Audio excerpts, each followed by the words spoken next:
La mujer que realizaba curaciones apoyada por el consumo de hongos alucinógenos en México. Era considerada una curandera chamánica de primera categoría capaz de curar cualquier enfermedad. Esta mujer, conocida como la señora o la sacerdotisa, logró atraer a personas tanto nacionales como extranjeros que buscaban conocer los efectos de los hongos alucinógenos. Amigos, les cuento la historia de esta impresionante mujer.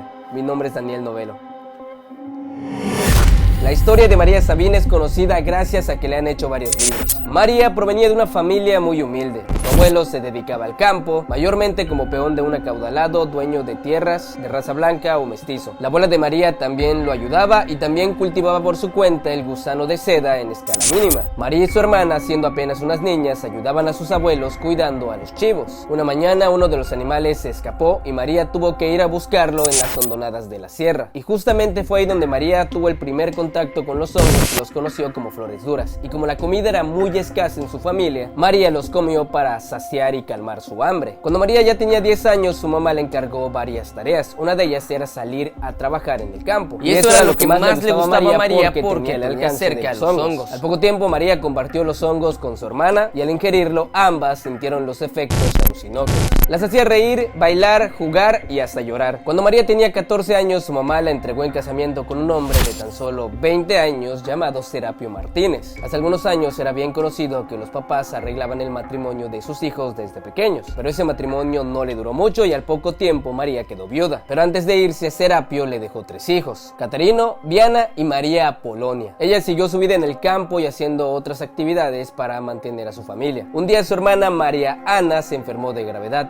tenía dolores en el vientre y gemía de bastante dolor. María estaba angustiada, así que trató de llamar a todo curandero para que ayudaran a su hermana, pero parecía que todo era inútil y ninguno la sanaba. María pensó por un segundo que tal vez perdería a su hermana y eso la motivó a buscar otra solución, así que recurrió a los hongos, o los también llamados angelitos. Ella dice que sabía que los hongos tenían el poder para curar la enfermedad de su hermana y sabía que no le harían daño porque de niñas los habían consumido. Así que esa misma noche tomó los hongos, le dio 3 pares a ella y luego María se comió muchos hongos con la intención de que le dieran poder. María dice que comió aproximadamente unos 30 hongos de derrumbe. Cuando los angelitos estaban trabajando dentro de su cuerpo, María se encontraba rezando, pidiéndole a Dios que le ayudara a salvar a su hermana. Ella cuenta que los hongos le guiaron sus manos para que le apretara la cadera a su hermana y después suavemente le fue dando un masaje donde Mariana le decía que le dolía. María Sabina cuenta que cada vez hablaba con más facilidad y también que los angelitos le decían qué decir mientras estaba apretando a su hermana. Finalmente le sobrevino mucha sangre a Mariana, era como agua y la sangre como si estuviera pariendo. Pero María Sabina no se asustó porque sabía que Dios la estaba curando a través de ella. Los angelitos le decían qué hacer y ella simplemente lo hacía. Posteriormente la sangre paró, su hermana dejó de gemir y finalmente se durmió. María Sabina se había convertido en la curandera chamánica con el uso de los hongos alucinógenos, unos hongos que crecían en las barrancas de Huantla que en ese tiempo abundaban. La fama de María Sabina comenzó a correr por todo el poblado y ahora ya realizaba una curación a la semana y esas curaciones siempre les hacía apoyada de los hongos alucinógenos. Su fama cada vez se fue haciendo más grande y llegó a oídos de muchas personas, entre ellos unos pseudocientíficos que habían estado investigando el uso de los hongos en ceremonias religiosas o curativas en diversas partes del mundo. Robert Gordon y su esposa Valentina se enteraron que en la Sierra Mazateca de Oaxaca se estaban utilizando los hongos para curaciones, que a veces incluso parecían milagrosas. En junio de 1953 viajaron a Oaxaca, México y llegaron a Huautla con la esperanza de conocer a la persona que manejaba esas plantas, unas plantas que ellos consideraban sagradas. Cuando María Sabina se enteró, se negó rotundamente porque pensaba que darle esta planta a los extranjeros desvirtuaría su pureza, esa fuerza mística que provocaba en los nativos y que perdería todas sus virtudes terapéuticas. Pero después de que se conocieron, su mentalidad cambió y al final terminó accediendo. Ellos estudiaron ciertas propiedades de los hongos y su valor medicinal,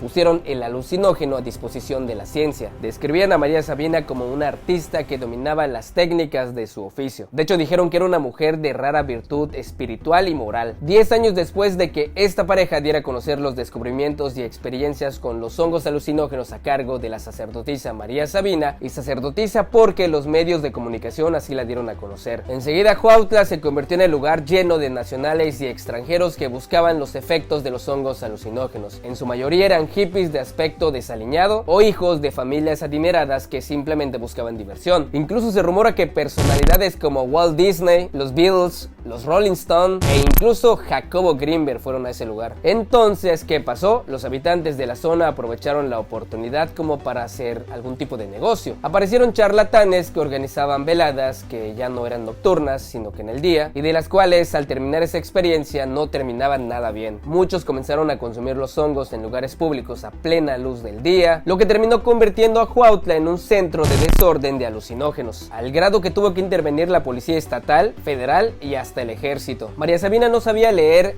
escribir y tampoco hablaba español. Eso causó que muchas personas se aprovecharan de ella y le hicieran muchos fraudes. Contó que innumerables veces fue víctima de engaños, pero a pesar de lo que le hacía a la gente, ella no le deseaba el mal a nadie. Era una persona muy pura. Y uno de esos engaños significativos para ella fue cuando llegó una señora llamada Margarita López Portillo, que había llegado a Huautla y la convenció para que ella filmara un documental. En el documental se podría ver cómo ella hacía las curaciones a través de los hongos alucinógenos. Esta señora le prometió que después de que grabaran el documental, ella tendría una vida digna. María Sabina seguía viviendo en la pobreza. Se hizo el documental, la invitaron a la presentación, todo mundo la ovacionó, la saludaron como si fuera una artista, pero al final no le dieron nada. Cuando ella intentaba contactarse con Margarita, siempre le ponían trabas, y al final le dijeron que el documental se hizo sin fines de lucro. Y después de idas y venidas a la capital, logró que le dieran unos pesos por su trabajo, pero obviamente no fue nada de lo que le habían prometido. María Sabina falleció el 21 de noviembre de 1985 a las 2 de la mañana. Tenía 91 años cuando se fue de este mundo la sacerdotisa. Antes de irse, ella dijo que el viaje que iba a emprender ya lo conocía porque ese camino ya se lo habían enseñado sus honguitos. Más de 1000 personas acompañaron el duelo hasta el panteón en donde fue enterrada en contra de su voluntad, porque ella quería que la enterraran en su casa o cerca de su casa, pero eso no era posible. La casa en donde vivió María Sabina se ha convertido en un pequeño museo en donde exponen imágenes y algunos de sus huipiles. Hasta el día de hoy, amigos, el nombre de María Sabina es sinónimo de grandeza, espiritualidad, misticismo y sabiduría. Y esta pequeña historia que les acabo de contar es nada más un poco de todas las que se han hecho gracias a las personas que han escrito libros sobre ella. Ella jamás escribió ningún libro, lo que se sabe de ella es porque las personas la conocieron, vivieron unas experiencias con ella y solamente así es que hasta el día de hoy